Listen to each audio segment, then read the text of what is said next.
अच्छा जी, आए हम इस टॉपिक को जो है डिस्कस कर लेते हैं। अच्छा, जैसा कि ये जो टॉपिक है मैं करवा रहा हूँ, तो इसमें व्हाट आई वुड वांट कि आप लोग साथ साथ जो है ना इसकी प्रैक्टिस भी करते रहो, ताकि जो है और क्विज़ेस भी आपके होते रहेंगे। मैं ज़रा अपनी जो टीए है उसको मैं कनेक्ट भी कर देता हूँ, ताकि जो है उसको भी ये चीज़ें पता हों और साथ साथ वो भी अकॉर्डिंगली जो है ना वो अलाइन कर ले कि हम जो भी पढ़ रहे हो ना उसका साथ साथ हम लोगों का वीकली बेसिस पे जो है वो क्विज़ भी होगा, ताकि जो है आप लोगों की तैयारी होती रहे। अच्छा, PPIA 16, ऑल दो तुम लोगों ने आइज़ा शाम आइज़ा, अभी मेरी FR1 की क्लास चल रही है, जो है आप अली गौहर से ज़रा लिंक लेके प्लीज़ ज्वाइन कर लेते हो। ठीक है। Okay, thank you. ज्वाइन कर लो तो मुझे मैसेज करो। ओके। अच्छा जी, सो मैं ये अर्ज़ कर रहा था कि पीपी की जो डेफिनेशन है, IA 16 जो है, ऑल दो तुम लोगों ने PRC में पढ़ा था, बट जो है क्या कहते हैं कि यहाँ एडवांस लेवल है पीपी का, बट एडवांस लेवल करने के लिए ज़रूरी है कि तुम्हें बेसिक्स पता हो। अगर बेसिक्स तुम्हें नहीं पता होंगी, बता रहा हूँ मैं, शाज़मा बता रहा हूँ, बेसिक्स जब तक तुम लोगों की जो है स्ट्रॉन्ग नहीं होंगी, so you won't be able to जो है understand the advance level of any topic. So इसी सोच को मद्देनज़र रखते हुए मैं IA 16 की क्विकली बेसिक्स को रन थ्रू करवाता हूँ, फिर हम लोग जो है आगे बात करते हैं कि भाई जो है एडवांस लेवल पर जो आपका FR1 का मेन एरिया है। देखिए, IA 16 जो है प्रॉपर्टी प्लांट एंड इक्विपमेंट, जिसको तुमने डिप्रिसिएशन के नाम से पढ़ा था, IA 16 जो है it talks about PP. PP है क्या? याद रखो, पीपी हर वो चीज़ है जिसमें ये 4 बातें हों या 5 बातें हों। नंबर 1, वो टेंजिबल एसेट हो। नंबर 2, वो बिज़नेस में इस्तेमाल के लिए रखा गया हो। सही है ना, उसकी ट्रेडिंग के लिए नहीं रखा गया हो। फॉर एग्ज़ाम्पल, अगर कोई एसेट है जो आपने ट्रेडिंग पर्पज़ के लिए रखा हुआ है, सही है, जिसकी आप ख़रीदो फ़रोख्त करते हो, तो वो फिर पीपी नहीं कहलाता, वो इन्वेंट्री कहलाता है। अच्छा, वो ऐसा एसेट है जो 1 साल से ज़्यादा का जो है वो बेनिफिट दे रहा हो, सही है, बिज़नेस को, और वो बिज़नेस के लिए मटीरियल भी हो। तो अगर तो ये किसी एसेट के अंदर 5 बातें या 4 बातें पाई जाती हैं, टेंजिबिलिटी, बिज़नेस ने अपने इस्तेमाल के लिए रखा हो, 1 साल से ज़्यादा का बिज़नेस को बेनिफिट दे और बिज़नेस के लिए मटीरियल हो, तो ऐसे एसेट को हम कहते हैं PP, property plant and equipment. आवाज़ नहीं आ रही आयज़ा? तुम्हें आवाज़ नहीं आ रही आयज़ा? तुम्हारे नेट का मसला होगा, तुम लॉग आउट करके लॉग इन करो। अब शाज़मा, तुम इसको ज़रा मैसेज कर दो कि लॉग आउट करके लॉग इन करे। अच्छा जी, so what I am saying is कि पीपी हर वो एसेट है जिसमें ये 4 कैरेक्टरिस्टिक्स हों, ये 4 बातें हों। अगर इन चारों में से कोई एक भी कैरेक्टरिस्टिक्स जो है वो मिसिंग है, तो आप उस एसेट को पीपी नहीं कहोगे। अच्छा, अब एक कॉन्सेप्ट आता है, सर आपने ये चीज़ लिखी है मटीरियल। मटीरियल का क्या मतलब होता है? देखो, मटीरियल जो है it's a subjective thing, but तुम याद रखो, प्रैक्टिकली हर वो चीज़ जिसकी वैल्यू 5,000 रुपये या उससे ज़्यादा हो, वो प्रैक्टिकली मटीरियल कहलाती है। इसी तरीके से अगर कोई कैलकुलेटर है, तो कैलकुलेटर को आप पीपी नहीं कहोगे, क्यों? क्योंकि वो 5,000 रुपये से कम का होता है। शुक्रिया, चाय भी लेकर आ जाना। सही है जी। अब बात ये होती है कि सर आपने पीपी की डेफिनेशन तो पढ़ा दी, अब आप ये बताओ पीपी को आप किस वैल्यू पर मेजर करेंगे? डे 1 पे जब आपने पीपी को ख़रीदा है, तो पीपी को किस वैल्यू पर मेजर करेंगे? आइज़ा, जब आवाज़ आ जाए तो मुझे बता देना। सवाल ये पैदा होता है कि सर आपने जो है पीपी तो ख़रीद लिया, अब पीपी को आपने किस वैल्यू पर मेजर करना है? तो हेलो, अच्छा जी, नहीं नहीं, आप बताएं।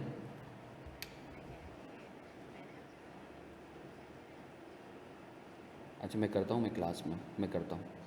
हाँ हाँ, बताएं बताएं बताएं।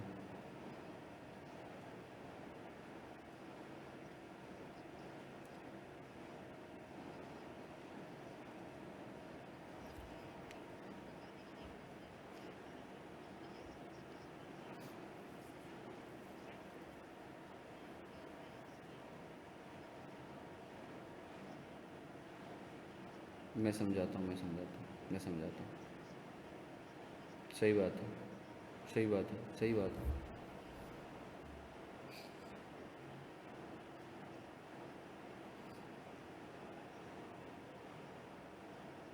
डोंट यू वरी, मैं इस पे मैं I am gonna help you out on this. सही, मैं क्लास नहीं नहीं मैं इसको देख लेता हूँ, मैं इसको देख लेता हूँ, don't you worry. Okay okay. अच्छा जी, तो हम लोग ये बात कर रहे थे कि सवाल ये पैदा होता है, आइज़ा आवाज़ आ रही है अब सवाल ये पैदा होता है कि सर आपने जो है एक एसेट ख़रीदा है पीपी के नाम पर। अब आप जो है पीपी को किस वैल्यू पर मेजर करोगे डे वन पे, 5 रुपये पे, 10 रुपये पे, 15 रुपये पे। अब शाज़मा आप जो है वो लेट से, अच्छा आइज़ा तुम आ गई हो, तो अब आइज़ा देखो मेरे ख्याल से कल जो तुमने टाइम टेबल डाला हुआ है, शाज़मा मुझे बता रही थी और भी बच्चे बता रहे थे कि कल तुमने क्विज़ रखा है। कल तुमने कौन सा क्विज़ रखा है आइज़ा? IS-20 का। अच्छा आइज़ा एक काम कर लो, एक तो जो है जो तुम्हें क्विज़ होगा, जो तुम क्विज़ रखोगी वो जो है तुम क्या कहते हैं IS-16 का रखोगी पहली चीज़। IS-16 का क्विज़ रखोगी और और डेली बेसिस पे जो है तुमने वीकली बेसिस पे जो है क्या कहते हैं कि स्टूडेंट्स को बता देना है पोर्टल पे, बता के भाई पोर्टल पे ये वाला लेक्चर अपलोडेड है, ये देखें, क्विज़ इससे आएगा। सही है ना? जो मेरे पुराने लेक्चर्स भी हैं तुम उसका भी जो है, जो मेरे अभी मैंने रिकॉर्ड करवाए थे रिसेंटली, उसमें से तुम बच्चों को बता देना भाई इस लेक्चर में से जो है क्विज़ आएगा। जैसे आज का जो है मैं तुम्हें IS-16 की बेसिक्स पढ़ा रहा हूँ, so we would be done. So तुमने स्टूडेंट्स को जो है बता देना है कि IS-16 की बेसिक्स से आएगा, और तुम मेरे साथ जो है ना आइज़ा ज़रा अलग से बैठ जाओ ताकि मैं तुम्हें बता सकूँ कि भाई जो है क्विज़ का वो जो है प्लान आउट क्या होगा। तुमने मुझसे पूछा भी था, सही है ना Aiza? Are we clear on this? चलो अच्छी बात है आइज़ा, आप ज़रा वो क्विज़ के अंदर ना ज़रा बच्चों को मैसेज कर दो कि कल का जो क्विज़ है वो IS-16 की बेसिक्स का है। सही है Shazma, are we clear? Shazma तुम्हें क्लैरिटी है? चलो गुड हो गया, गुड हो गया, गुड हो गया, बहुत अच्छी बात है, बहुत अच्छी बात है। अच्छा तो मैं ये बात कर रहा था, अब शाज़मा इसका क्योंकि कल क्विज़ है तो आई वुड वांट यू कि इसको थोड़ा सा फोकस्ड होके देखो। देखो यार, सवाल ये पैदा होता है कि जब आप पीपी को ख़रीदते हो तो आप बहुत सारी कॉस्ट इनकर कर रहे होते हो। अब शाज़मा लेट से तुमने जो है USA से जो है कोई मशीनरी इंपोर्ट की। अब मशीनरी जब तुमने इंपोर्ट की तो ऑब्वियसली उसके अंदर जो है तुमने ख़र्चा भी किया होगा। अब इंपोर्ट के ऊपर तुमने जो है वो क्या कहते हैं इंश्योरेंस इन ट्रांजिट भी दिया होगा, तुमने क्लियरिंग फॉरवर्डिंग एजेंट को भी जो है पैसे दिए होंगे, तुमने जो है क्या कहते हैं ट्रक वाले को भी पैसे दिए होंगे, लोडर को भी पैसे दिए होंगे। अब बीच में अगर ट्रक वाला लेट से चरस पी के गाड़ी चला रहा है तो उसको जो पेनल्टी होती है तो वो पेनल्टी भी तुमने पे कराई होगी, सही ना, क्योंकि ट्रक वाला तुम्हारा एम्प्लॉई है। फिर जब मशीनरी आ गई होगी तो उसको इंस्टॉल करा होगा, और फिर अगर वो मशीनरी ऐसी है जिसके ऊपर गवर्नमेंट ने बोला हुआ है कि भाई आपने इसको जब डिसमेंटल भी करना है तो डिसमेंटल के ऊपर आपने पैसे देने हैं, तो तुमने उसको भी कैपिटलाइज करा होगा, सही ना, वो भी इनकर करा होगा। तो सवाल ये पैदा होता है कि ये इतनी सारी कॉस्ट जो हैं हम उनका करेंगे क्या? उनको एसेट की कॉस्ट का हिस्सा बनाएंगे या फिर उनको P&L में ले जाएंगे? तो स्टैंडर्ड बोलता है कि देखो जब भी तुम पीपी खरीदोगे तो पॉइंट ऑफ परचेज से लेके यूजेबल कंडीशन में आने तक जितना भी खर्चा होगा वो सब का सब पीपी की कॉस्ट का हिस्सा बनेगा। यहाँ तक कि अगर कोई डिसमेंटलिंग कॉस्ट है ना जो तुमने आज से 5 साल बाद करनी है तो तुम उसकी भी प्रेजेंट वैल्यू लेकर जो है एसेट की कॉस्ट का हिस्सा बनाओगे। ये डिसमेंटलिंग का कॉस्ट मैं एक दफ़ा वापस से जो है इधर कॉन्सेप्ट को क्लियर कर देता हूँ शाज़मा तुम्हारे लिए, क्योंकि शायद तुम लोगों ने PRC में नहीं पढ़ा। देखो एक एसेट है जो मैं ख़रीदता हूँ 1000 रुपये का, पहले समझ लो डिसमेंटलिंग और डीकमीशनिंग कॉस्ट का कॉन्सेप्ट क्या होता है। देखो अब कुछ ऐसी मशीनरीज होती हैं, तुम्हें क्या लगता है ये जो बड़ी बड़ी एडवांस लेवल की माइनिंग मशीन होती हैं जितनी ज़मीन के ऊपर होती हैं ना उतनी ज़मीन के अंदर धसी भी होती हैं। कभी तुम लोगों ने जो है मूवी या ड्रामा देखा, उसके अंदर तुमने देखा है ना एक इंडस्ट्रियलिस्ट होता है, वो गांव वालों के मुखिया के साथ सेटिंग करता है, उसको पैसे खिलाता है और बोलता है ये गांव खाली करके तो मैं यहाँ इंडस्ट्री लगाऊंगा, फैक्ट्री लगाऊंगा। सो एक्चुअली होता ये है कि ये जब आप मशीनरी लगाते हो या इंडस्ट्रियलाइजेशन करते हो ना, पूरी पूरी आबादी जो है वॉश आउट हो जाती है, पूरी पूरी आबादियाँ वॉश आउट हो जाती हैं। अब सीन ये है कि गवर्नमेंट बोलती है कि इंडस्ट्रियलाइजेशन बहुत अच्छी बात है, होनी चाहिए, बट गवर्नमेंट उस इंडस्ट्री के बंदे को जो फैक्ट्री लगा रहा है, जो ओनर है, उसको पाबंद करती है कि भाई देखो अभी तो तुम लगा रहे हो, बट जब तुम फ़ायदा ले लो तो जो है तुमने इस फैक्ट्री को डिसमेंटल करके उस जगह को उसी हालत में लाना है जैसा कि वो पहले थी। यानी उस मशीनरी को तुमने डिसमेंटल करना है और उस जगह को रीस्टोर करना है, ताकि कल कलाक अगर तुम फैक्ट्री यहाँ से हटा दो तो वो जगह रहने के लिए तो काबिल हो। तो वो जो कॉस्ट होती है, this is called decommissioning cost और डिसमेंटलिंग कॉस्ट। तो स्टैंडर्ड बोलता है कि देखो अगर तो आप कोई डिसमेंटलिंग कॉस्ट इनकर करने वाले हो, जाहिर सी बात है वो फ्यूचर में होगी, 5 साल बाद, 10 साल बाद, 15 साल बाद, तो आप उसकी प्रेजेंट वैल्यू लेके उसे भी एसेट की कॉस्ट का हिस्सा बनाओ। वो अभी नहीं हो रही, बट आप उसकी प्रेजेंट वैल्यू लेके उसे भी एसेट का हिस्सा बनाओ। फॉर एग्जाम्पल मैंने एक प्लांट खरीदा 1000 का, डीकमीशनिंग कॉस्ट जो है 5 साल बाद की मैंने एस्टिमेट की 100 मिलियन जो मुझे इनकर करनी है। तो स्टैंडर्ड बोलता है कि आप एक काम करो, पीपी की जब कॉस्ट आप लोगे तो डे 1 पे आपने 1000 प्लस 100 रुपये की present value, 100 divided by 1.1 raise to the power 5। Compound interest का फॉर्मूला याद है ना? कुछ नहीं कर रहा, X is equal to P 1 plus I की पावर एन, प्रेजेंट वैल्यू ले रहा हूँ, वो आगे 62.09। तुम कैलकुलेटर से कर भी सकती हो। तो तुम अपने एसेट की वैल्यू को कितने पर रखोगी? 1062.9 पे। सो आई होप आपको ये चीज़ क्लियर है, आई होप आपको ये चीज़ क्लियर है। शाज़मा क्लियर है?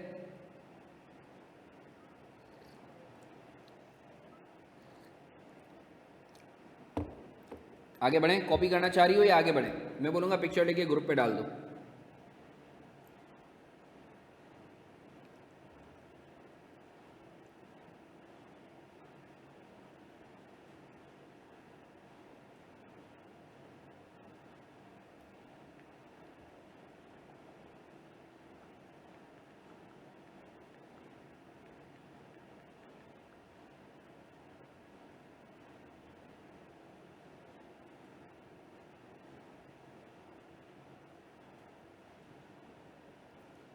अच्छा, कॉपी कर रही हो, सही है, ठीक है, गुड गुड गुड।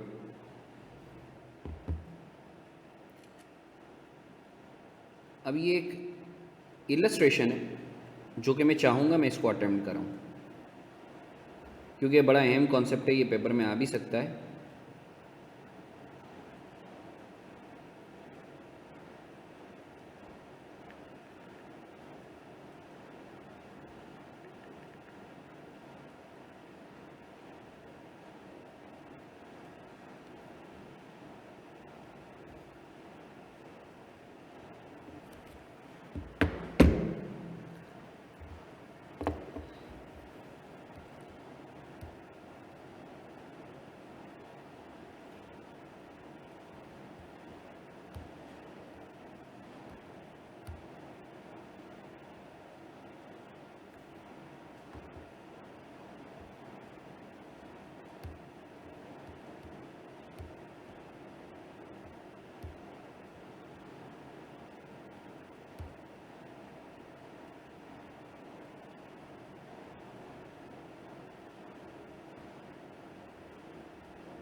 चलो, गुड है गुड है गुड है।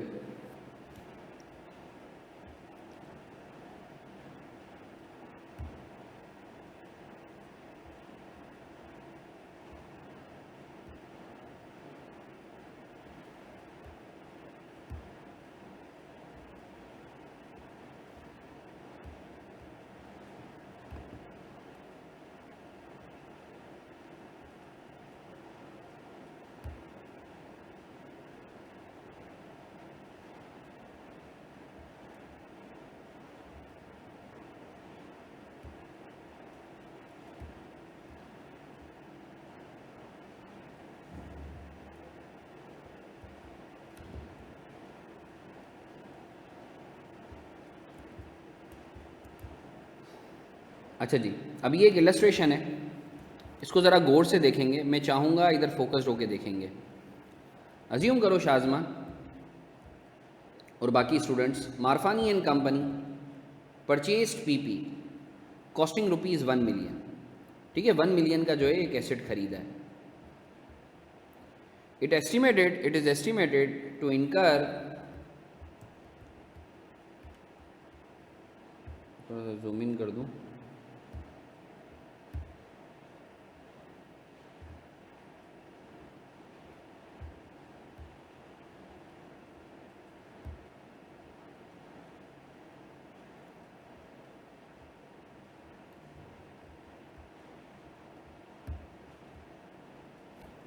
it is estimated to incur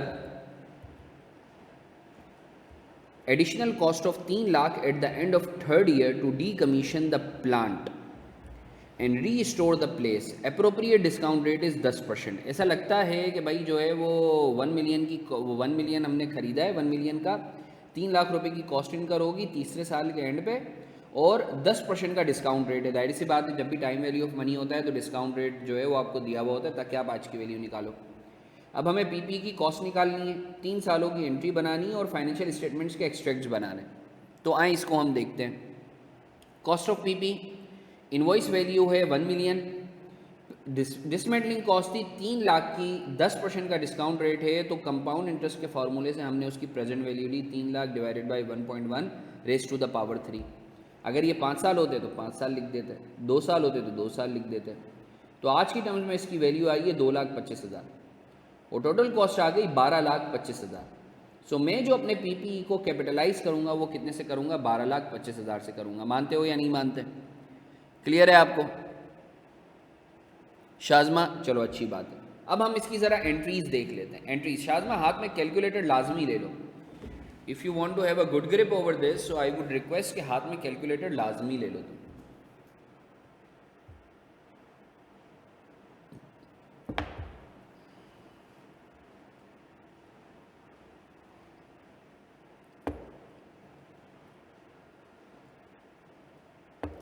अब देखो, ईयर 0 पर तुमने क्या किया? पीपी को डेबिट किया, कैश को क्रेडिट करा, और चूंकि ये जो तुमने डीकमीशनिंग कॉस्ट है ये तो अभी पे ही नहीं किए, तो तुमने इसका एक प्रोविजन कर लिया। प्रोविजन तुम समझ लो लायबिलिटी होती है तुम्हारे लेवल पर। तुमने कैश को क्रेडिट कर दिया 1 मिलियन से और प्रोविजन फॉर डीकमीशनिंग को क्रेडिट कर दिया 225 से।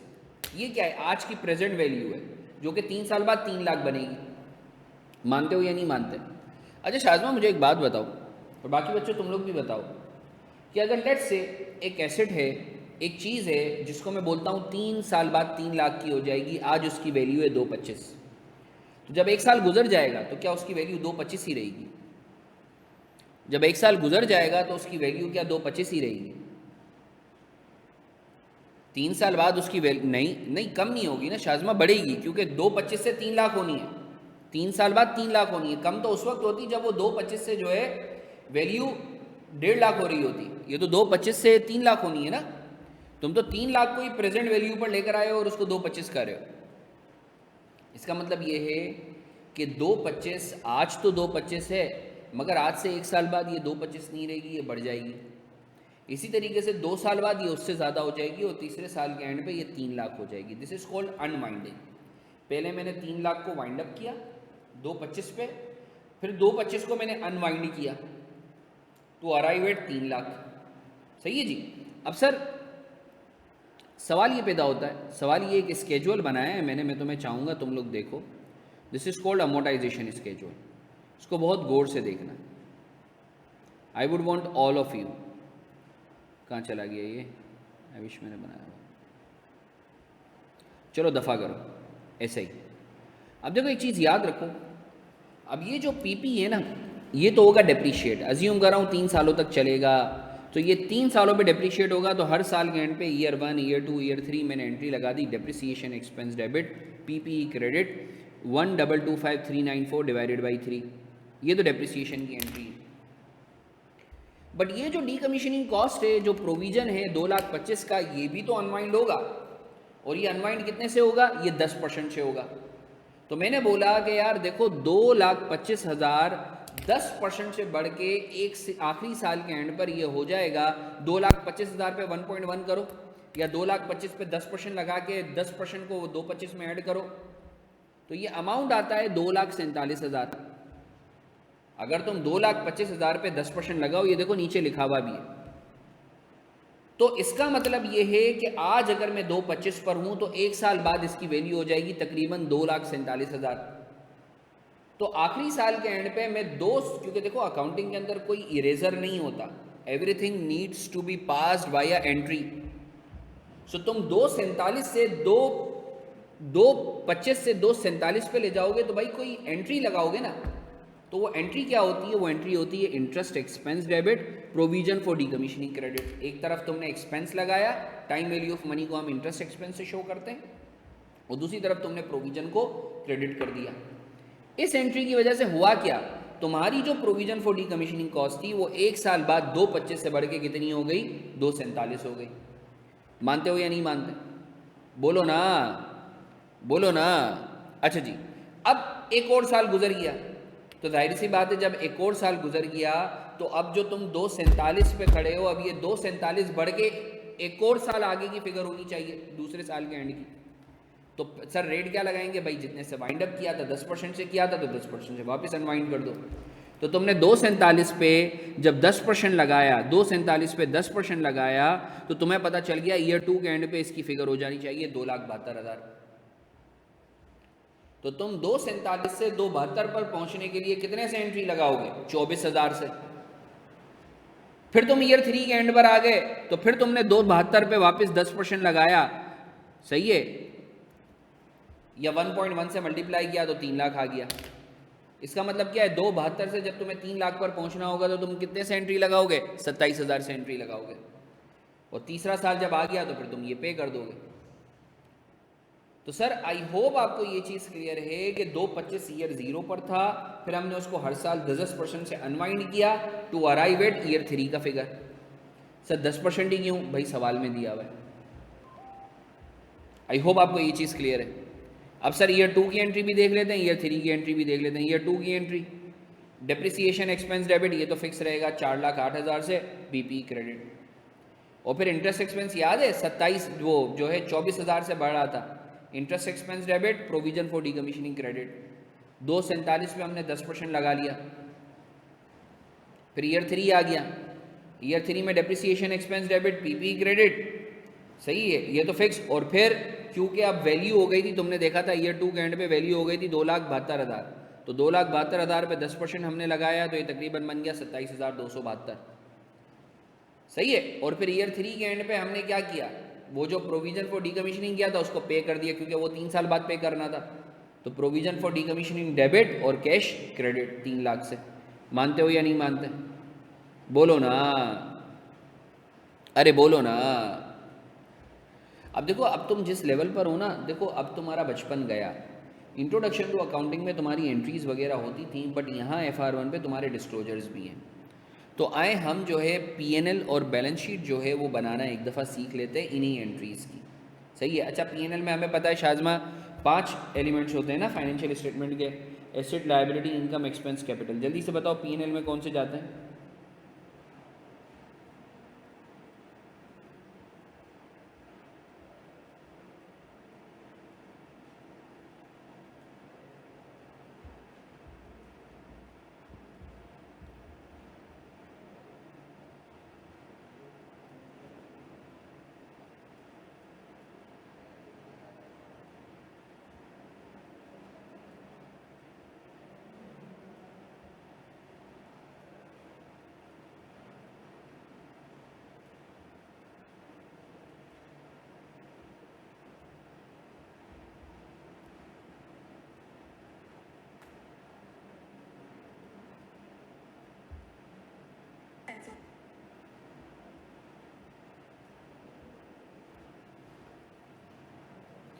नहीं, PNL में 2 चीज़ें जाती हैं, एक्सपेंस और इनकम, और बैलेंस शीट में क्या चीज़ें जाती हैं? एसेट और लायबिलिटी, सही ना। ये तो पता है ना, 5 एलिमेंट्स होते हैं ना। कैपिटल तो वो तो इंजेक्शन होती है। अब हमारे पास इस एंट्रीज़ में 2 किस्म के एक्सपेंसेस हैं, एक डेप्रिसिएशन है और एक इंटरेस्ट एक्सपेंस है। तो ये देख लो PNL के अंदर ईयर 1 में मैंने डेप्रिसिएशन लगाया था 4,08,000, ईयर 2 में मैंने 4,08,000, ईयर 3 में मैंने 4,08,000, तो वो मैंने डाल दिया। बाकी ईयर 1 के अंदर इंटरेस्ट एक्सपेंस याद है ना, डीकमीशनिंग की जो अनवाइंड हुई थी 22,000, ईयर 2 में 24,000 और ईयर 3 में 27,000। तो ये तुम देख लो 22, 24, 27 एक्सपेंस डाल दिया तीनों सालों का। अब बैलेंस शीट बना लेते हैं। बैलेंस शीट भी जो है हम लोग 3 सालों की जो है वो बना लेते हैं। ईयर 0 पर एसेट कितने का था, 12,25 का जिस दिन खरीदा, और प्रोविज़न कितने का था, 2,25 का। फिर क्या हुआ, फिर 1 साल गुजरा तो तुम्हारा पीपी जो है 4,08,000 से डेप्रिसिएशन के नाम पर कम हो गया, तो ईयर 1 के एंड पे 816 रह गई फिगर। फिर ईयर 2 में फिर 4,08,000 से कम हो गया तो फिगर रह गई 4,08,000। फिर ईयर 3 के एंड पर वापस जो है 4,08,000 से कम हो गया तो तुम्हारी फिगर ये 0 हो गई। इसी तरीके से provision for decommissioning cost year 0 पर 2,25 थी, फिर 25,000 से याद है हमने बढ़ाया था 22,000 से, तो 247 हो गई। फिर याद है 24,000 से बढ़ाया था ईयर 2 के एंड पे, वो ईयर 1 के वो ईयर 2 के एंड पर, तो ये 27 हो गई, 2,27,000, 72,000। और फिर ईयर 3 के एंड पे ये तो 3 लाख होनी चाहिए। शाज़मा ये 0 क्यों है? ईयर 3 के एंड पे तो ये तो 3 लाख होनी चाहिए, क्योंकि जब तुमने 27,000 का इंटरेस्ट चार्ज किया फिर तो 3 लाख नहीं होनी चाहिए। ये 0 क्यों है?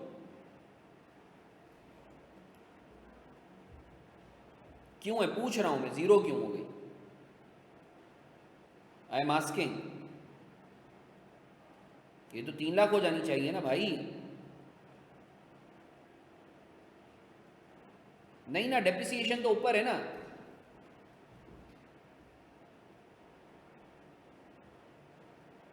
डेप्रिसिएशन तो ऊपर है भाई। प्रोविजन फॉर डीकमीशनिंग कॉस्ट हमने पढ़ा था, ये होता क्यों है? क्योंकि ये आखिरी में पे ऑफ होना होता है। तो भाई ये 3 साल बाद अगर पे होना है तो हमने 3 साल तो हो गए। तो देखो ईयर 3 के एंड पे मैंने provision for decommissioning cost debit और कैश क्रेडिट उसकी एंट्री भी लगाई है। सही है? आई होप आपको क्लियर है। इसकी पिक्चर लेके ग्रुप पे डाल दो।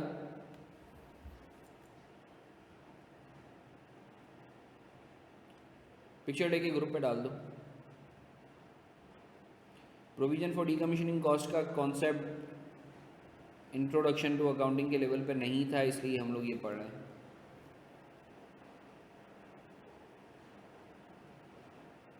आगे बढ़े।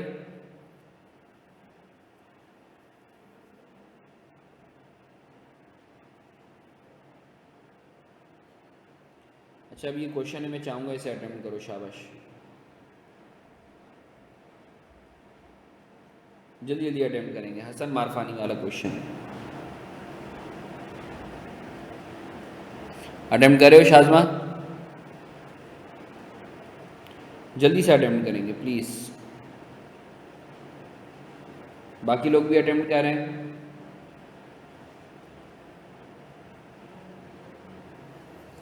जल्दी जल्दी इसकी पिक्चर लेके ग्रुप पे भी डाल दो। इसकी पिक्चर लेके ग्रुप पे भी डाल दो। जल्दी जल्दी अटेम्प्ट करेंगे, जल्दी जल्दी, टाइम का मुकाबला सख्त।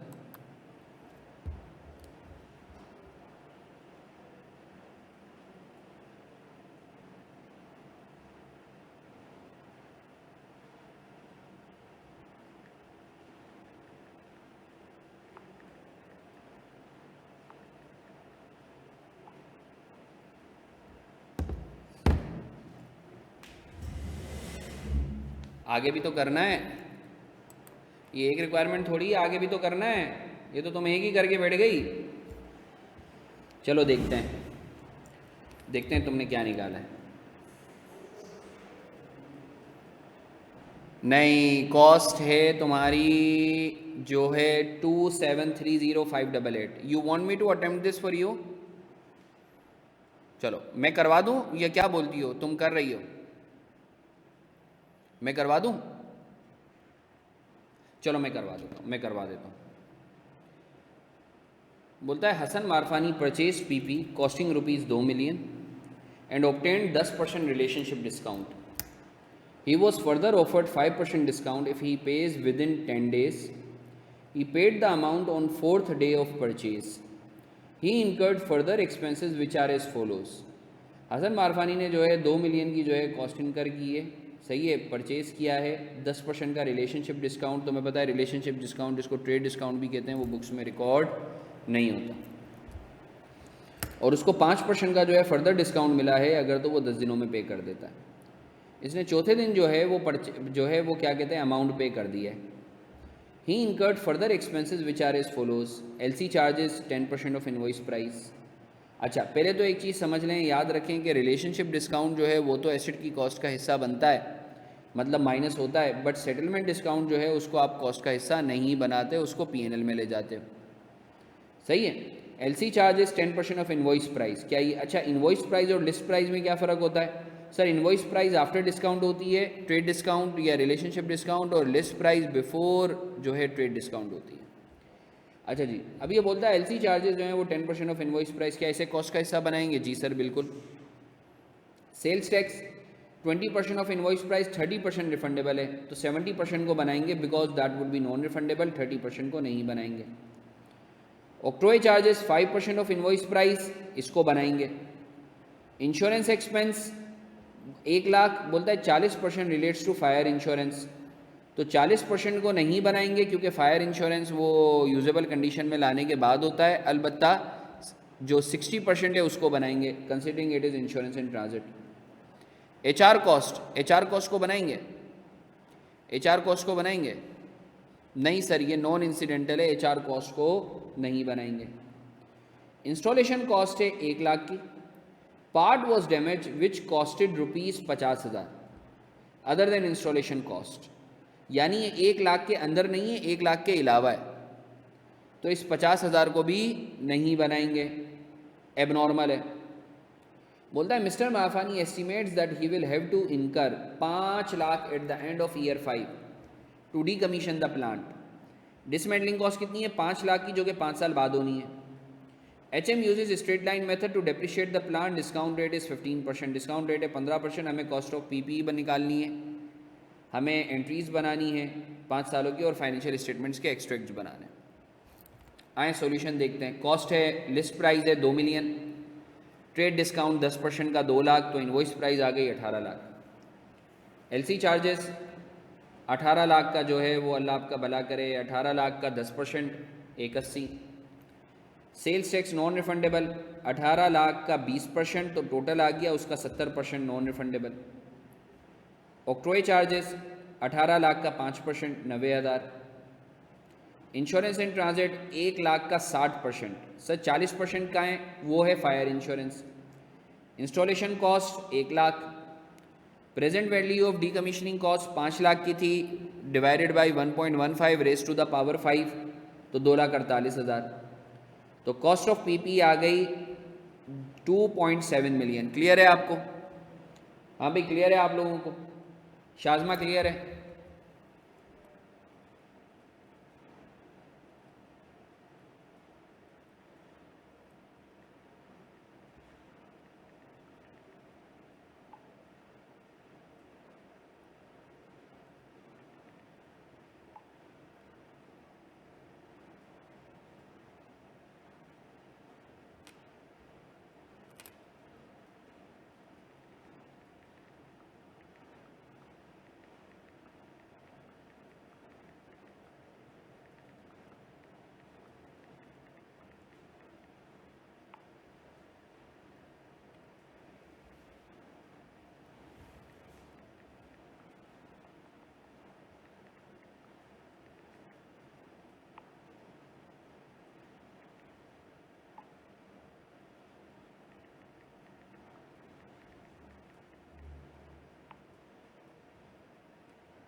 एंट्रीज दिखा देता हूँ, ये देख लो एंट्री।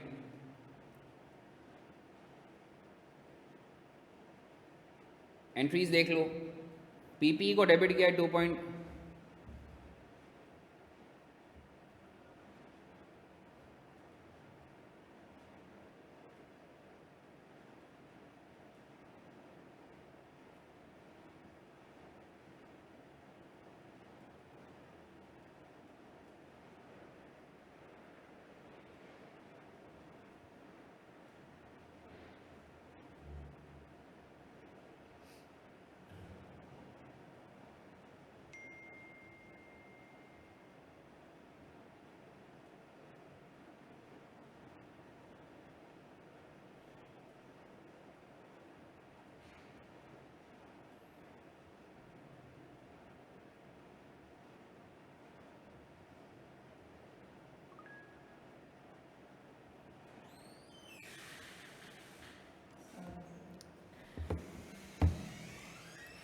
हाँ भाई। अच्छा सर, ये एंट्रीज आपने कैसे बनाई ये मैं बता देता हूँ। देखो यार, समझना इस बात को।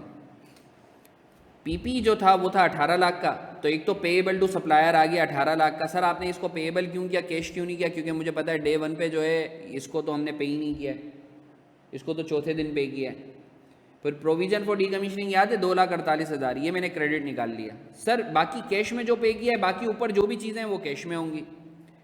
अब सर ऊपर डेबिट में क्या किया, पीपी डेबिट, सेल्स टैक्स पे किया, याद है 18 लाख का 20% और उसका 70% नॉन रिफंडेबल था, तो वो ऊपर पीपी में डाला तो उसका 30% रिफंडेबल। फिर याद है इंश्योरेंस एक्सपेंस जो फायर इंश्योरेंस था वो 40,000, HR एक्सपेंस एबनॉर्मल लॉस 50,000। मानते हो या नहीं मानते? एंट्री क्लियर है? इसकी पिक्चर लेके शाजमा ग्रुप पे भी डाल देना मेरी बच्ची, जल्दी जल्दी कर लो। अच्छा सर, इसी तरीके से अगर तुम याद करो तो इसने बोला है कि चौथे दिन पे कर दिया, तो अब तुम्हें पता है चौथे दिन अगर पे करेंगे विद इन 10 डेज तो 5% का डिस्काउंट भी मिलेगा। तो पेएबल टू सप्लायर 18 लाख से डेबिट, कैश 95% और बाकी जो है डिस्काउंट इनकम। सही है जी। अच्छा जी, अब हर साल के एंड पे दो एंट्रियां लगेंगी, एक तो डेप्रिसिएशन की एंट्री और एक इंटरेस्ट एक्सपेंस की एंट्री। डेप्रिसिएशन की एंट्री जो है वो कैसे लगेगी? डेप्रिसिएशन की एंट्री जो है हम लोग देख लेते हैं। डेप्रिसिएशन की एंट्री जो है वो तो बड़ी आसान है। असल चीज़ है अनवाइंडिंग। अनवाइंडिंग ज़रा तुम लोग देख लो, ये चीज़ प्रोविजन फॉर डीकमीशनिंग का अनवाइंडिंग हर साल ईयर 1 के एंड पे एक तो डेप्रिसिएशन होगा, सिर्फ एक मिनट। हाँ,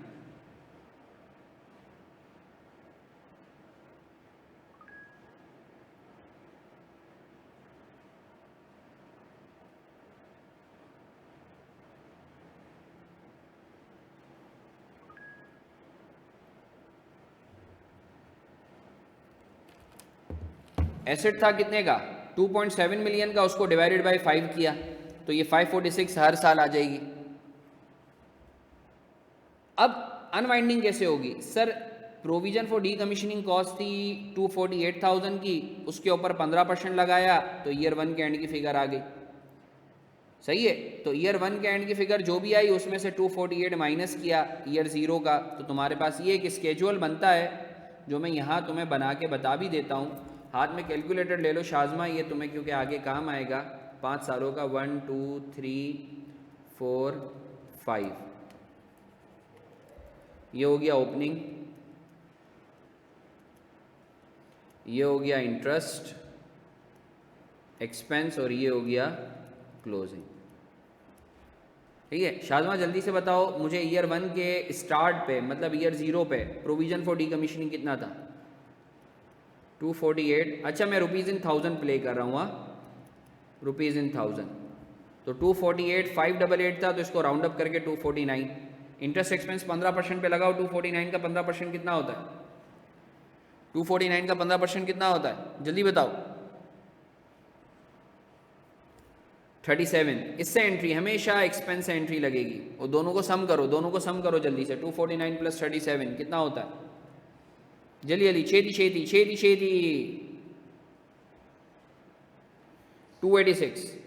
फिर ये मेरा ओपनिंग बन गया ईयर 2 का। 286 पे 15% लगाओ जल्दी से, छेती छेती छेती छेती। 43। 286 पे 15% लगाओ। याद रखो ये जो इंटरेस्ट एक्सपेंस है हमेशा इससे एंट्री पास होगी।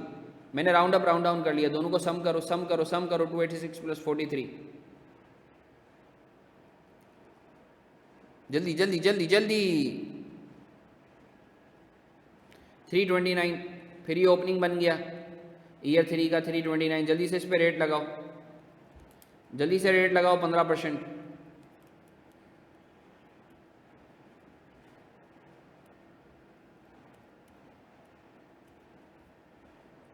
49 सम करो सम करो सम करो सम करो सम करो।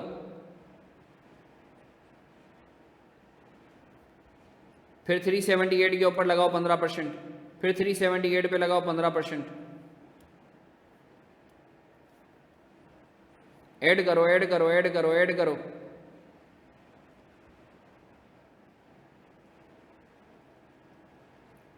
तो ये देखो क्लोजिंग भी आ रहा है तुम्हारे पास हर साल के एंड में, मतलब सर ये तो बैलेंस शीट में जो फिगर जा रही है वो भी आ रही है। जी बिल्कुल ऐसा ही है। ऐड करो ऐड करो। 434 पे लगाओ 15%, जल्दी जल्दी जल्दी।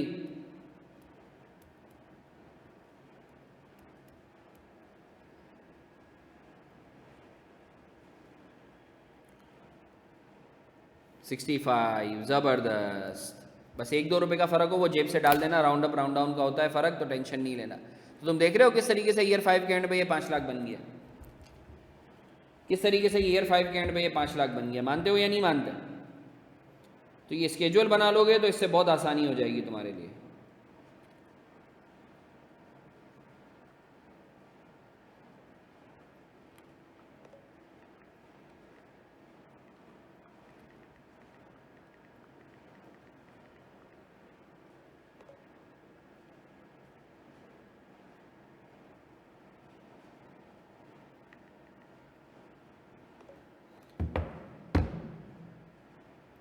अच्छा जी, एंट्रीज हर साल के एंड की, सही है, ये क्लियर है तुम्हें? ईयर 1 पे इंटरेस्ट एक्सपेंस तुमने देखो, तुमने जितने से इंटरेस्ट एक्सपेंस निकाला है उसी से ही एंट्री लगा रहे हैं। Interest expense debit, provision for decommissioning credit. फिर ईयर 2 में फिर depreciation expense debit, PP credit. Year 2 में interest expense debit, provision for decommissioning credit. फिर इसी तरीके से ईयर 4 में भी यही एंट्री, सही है। ईयर 5 में भी यही एंट्री। ईयर 5 में बस एक और एडिशनल एंट्री लगेगी, वो होगी रीपेमेंट की। क्योंकि भाई जब ईयर 5 में आपका प्रोविजन फॉर डीकमीशनिंग अपनी मैच्योरिटी पे पहुंचा है तो you are suppose to repay. मानते हो या नहीं मानते? अच्छा मैं रीपेमेंट समझा देता हूँ। मुझे ये बताओ कि भाई ईयर 5 के एंड पे पूरा 5 लाख रुपए तुम्हारा हो गया। अब भाई खुद सवाल में लिखा हुआ है कि भाई वो एस्टिमेट कर रहा है कि 5वें साल के एंड पे उसे रीपे करना होगा प्रोविजन फॉर डीकमीशनिंग।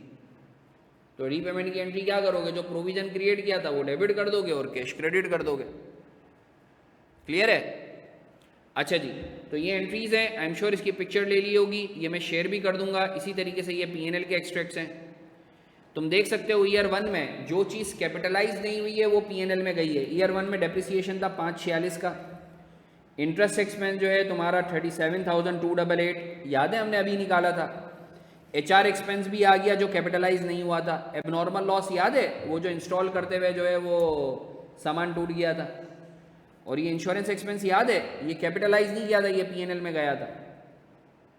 इसी तरीके से ईयर 1 में हमें डिस्काउंट मिला था, सेटलमेंट डिस्काउंट 90,000 का जल्दी पे करने पे, वो भी इधर दिखा दिया।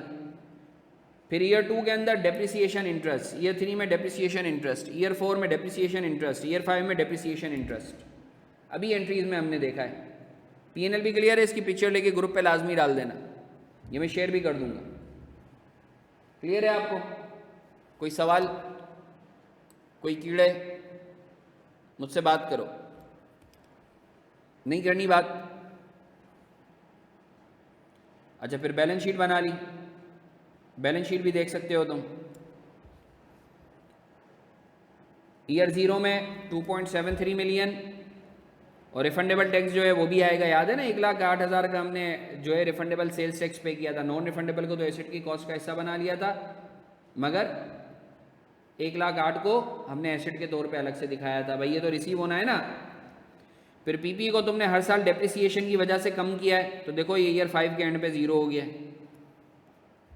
और रिफंडेबल सेल्स टैक्स को मैंने अज्यूम किया, ये अभी तक मिला नहीं है। नहीं सर आपने ऐसे कैसे अज्यूम कर लिया? आप अज्यूम करो मिल गया है तो भाई तुम रिफंडेबल सेल्स टैक्स को ख़त्म करके कैश कर देना। इसी तरीके से प्रोविजन फॉर डीकमीशनिंग, अच्छा मैं तुम्हें इधर एक टिप दे रहा हूँ। प्रोविजन फॉर डीकमीशनिंग अलग अलग जो है करने की बजाय, अभी ये जो मैंने स्केड्यूल बनाया था ना, ओपनिंग, इंटरेस्ट एक्सपेंस, क्लोजिंग, तो ये एक्चुअली कुछ नहीं है, क्लोजिंग है। ये जो क्लोजिंग फिगर निकाली थी ना ये वही है, तो वो छाप देना। अच्छा मेरा सवाल है कि प्रोविजन फॉर डीकमीशनिंग ईयर 5 के एंड पे तो 5 लाख होना चाहिए, 0 क्यों हो गया? ये 0 क्यों हो गया?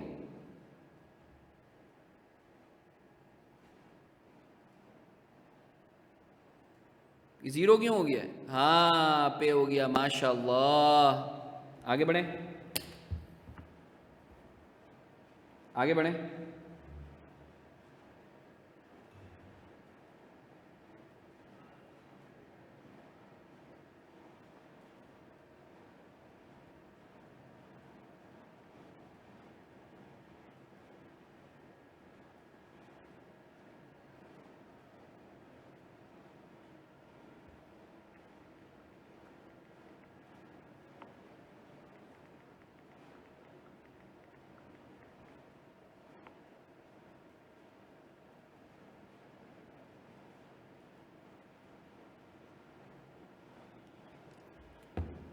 आगे बढ़े, चलो गुड हो गया। अच्छा, अब सवाल ये पैदा होता है कि देखो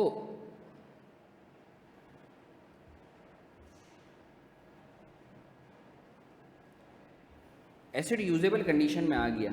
अब यूजेबल कंडीशन में आने के बाद जो है एसिड पे खर्चे होते रहते हैं, मेंटेनेंस का खर्चा, रिपेयर्स का खर्चा, कोई नट बोल्ट टूट गए उसका खर्चा। तो क्या वो पीएनएल में जाएंगे या वो भी कैपिटलाइज होंगे? तो याद रखो, एज अ जनरल रूल जितने भी सब्सिक्वेंट एक्सपेंडिचर होते हैं once asset becomes in a usable condition, सब के सब जो है वो एक्सपेंस आउट होते हैं as a general rule. Once asset becomes in a usable condition, all of the subsequent expenditures get expensed out, सिवाय तीन एक्सपेंसेस हैं, अगर तो वो सब्सिक्वेंटली हो रहे हैं तो वो एक्सपेंस आउट नहीं होते। वो तीन कौन कौन से हैं? ऐसे सब्सिक्वेंट एक्सपेंडिचर जिसकी वजह से एफिशिएंसी बढ़े एसिड की, या लाइफ बढ़े, या कैपेसिटी बढ़े। अच्छा हसन एग्जांपल दो। फॉर एग्जांपल मेरे पास गाड़ी है, मेरा एक दोस्त मेरी गाड़ी जो है ना वो एवरेज देती है से 10 किलोमीटर पर लीटर, यानी 1 लीटर के अंदर 10 किलोमीटर चलेगी। अब मेरा दोस्त आया, बोला हसन ये मैं तेरे को एक मशीन दे रहा हूँ, इसकी वजह से ना ये 10 की जगह 25 किलोमीटर चलेगी 1 लीटर में। तो अब अगर तो ये मैं अपनी गाड़ी में लगाता हूँ तो इसकी वजह से एफिशिएंसी बढ़ रही है, तो अज्यूम करो ये मैंने 3 लाख की खरीदी थी, तो सवाल ये पैदा होता है कि ये 3 लाख का जो मैंने खर्चा किया, सब्सिक्वेंटली एड ऑन किया, ये एसिड की कॉस्ट का हिस्सा बनेगा या नहीं बनेगा? स्टैंडर्ड बोलता है चूंकि ये एफिशिएंसी बढ़ा रहा है तो फिर ये हिस्सा बनेगा। मानते हो या नहीं मानते?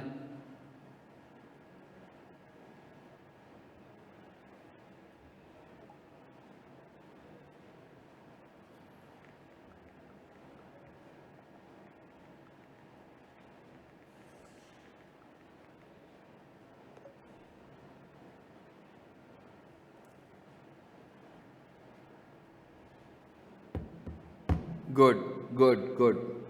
अच्छा सर, ऐसा कौन सा एक्सपेंडिचर होगा जिसकी वजह से जो है वो लाइफ बढ़ेगी? लाइफ तुमने सुना होगा, या इसी की गाड़ी की एग्जांपल ले लेते हैं, इसको प्रैक्टिकली ओवरहोलिंग कहते हैं। नॉर्मली गाड़ी की लाइफ जो होती है ना वो तुम समझ लो 1 लाख किलोमीटर होती है, या 5 साल होती है, या 3 साल होती है। अब मेरा दोस्त मेरे पास आया, ये हमना मेरे पास आई, हमना ने बोला हसन मैं तुम्हारे को ना ये एक मशीनरी दे रही हूँ, अगर तुम ये गाड़ी में लगा दोगे ना तो तुम्हारी गाड़ी 10 साल तक चलेगी। बल्कि मैं तुम्हें भी बताऊँ, अभी मैं अपनी गाड़ी की जो है वो मेंटेनेंस करवाने के लिए गया तो उसने मुझे एक मंजन बेचा। उसने बोला कि यार हसन भाई, आपके जो गाड़ी के टायर है ना उसकी लाइफ है 40,000 किलोमीटर, बट हमारे पास एक गैस है नाइट्रोजन गैस, जिसकी वजह से उसकी जो लाइफ हो जाती है वो 40,000 किलोमीटर से बढ़ के 60,000 किलोमीटर हो जाती है। तो सवाल ये पैदा होता है, ये जो मैं नाइट्रोजन गैस अगर अपनी गाड़ियों के टायर में डलवा रहा हूँ तो ये चूंकि लाइफ बढ़ा रहे हैं टायर की, तो ये टायर की कॉस्ट का हिस्सा बनेंगे, ये एक्सपेंस आउट नहीं होंगे। अच्छा सर, ये जो हम नॉर्मली पीरियोडिक मेंटेनेंस करवाते हैं उसकी वजह से भी तो लाइफ अच्छी होती नहीं, उसकी वजह से लाइफ अच्छी नहीं होती, उसकी वजह से गाड़ी स्टेबल कंडीशन में रहती है, उससे लाइफ नहीं बढ़ती है, गाड़ी तमीज से चलती है।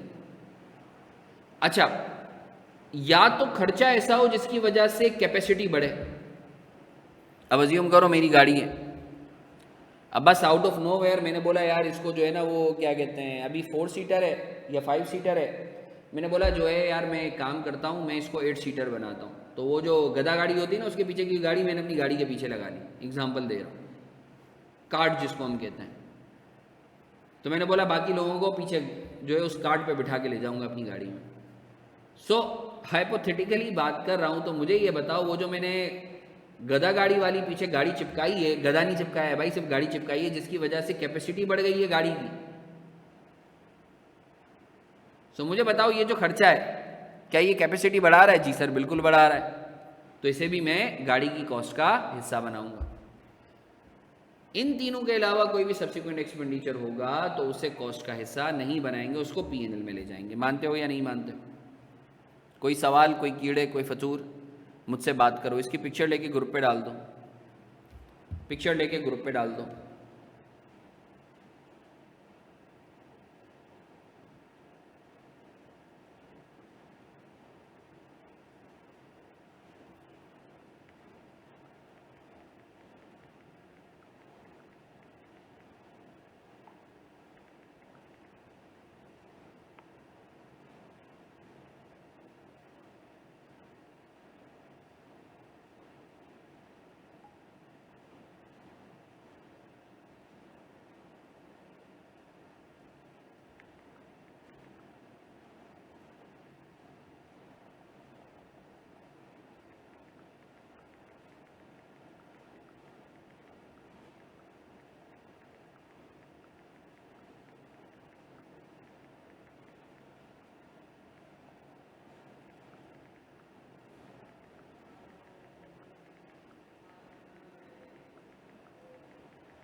अच्छा जी, नो फतूर, नो कीड़े, चलो अच्छी बात है, अच्छी बात है। अब देखो सवाल ये पैदा होता है कि देखो हमने जो है वो एसेट खरीद लिया, पीपी खरीद लिया। अब पीपी जो है उसको मेजर करने के दो तरीके हैं। पीआरसी के अंदर तुमने पढ़ा था कॉस्ट मॉडल होता है, यहाँ तुम एक और मॉडल पढ़ोगे रीवैल्यूएशन मॉडल, कि पीपी दो तरीक़ों से मेजर हो सकता है। आप चाहो तो उसको कॉस्ट मॉडल पे रखो, आप चाहो तो आप उसे रीवैल्यूएशन मॉडल पे रखो। ठीक है जी। तो हमारा जो FR1 का सिलेबस है उसमें हमने सीखना है रीवैल्यूएशन मॉडल, कि how you are gonna measure your assets on revaluation model, PP on revaluation model. ठीक है जी। सो मुझे बताओ ये आज की क्लास में करना है या इसको नेक्स्ट क्लास में रखें, क्या राय है तुम्हारी? आज की क्लास में करना है या नेक्स्ट क्लास में रखें? आज के लिए बहुत है। अच्छा यार देखो कल तुम लोगों की जो है बेसिक्स का क्विज़ है, मैं अपना जो है IS16 का जो है वो तुमसे जो है वो क्या कहते हैं वो भी शेयर कर रहा हूँ तुम लोगों से, अपना रिकॉर्डेड लेक्चर। अगर तुम्हें देखना है अपनी बेसिक्स को, कल बेसिक का क्विज़ है तुम्हारा, वीकली क्विज़ होगा और क्यूरी सेशन होगा। सो मैं तुम लोगों के साथ इन टच भी रहूँगा। तुम लोगों को कोई भी मैं अपना गूगल ड्राइव भी जो है वो शेयर कर दूंगा ताकि तुम लोगों को मटेरियल वगैरह जो है वो मिल जाए। सही है।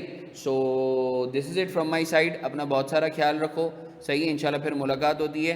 मैं बिल्कुल वो कर देता हूँ सारी, और कोशिश करो कि जो ऑनलाइन वाले बच्चे हों वो कोशिश करो कि फ़िज़िकली जो है वो सेशन आके लें ताकि जो है फ़ायदा ज़्यादा हो। हफ्ते में ज़्यादा नहीं, 1-2 दिन क्लास होती है, बाकी जो है वो ऑनलाइन ही हो रही होगी। सो कोशिश करो कि डू अटेंड दैट फ़िज़िकली।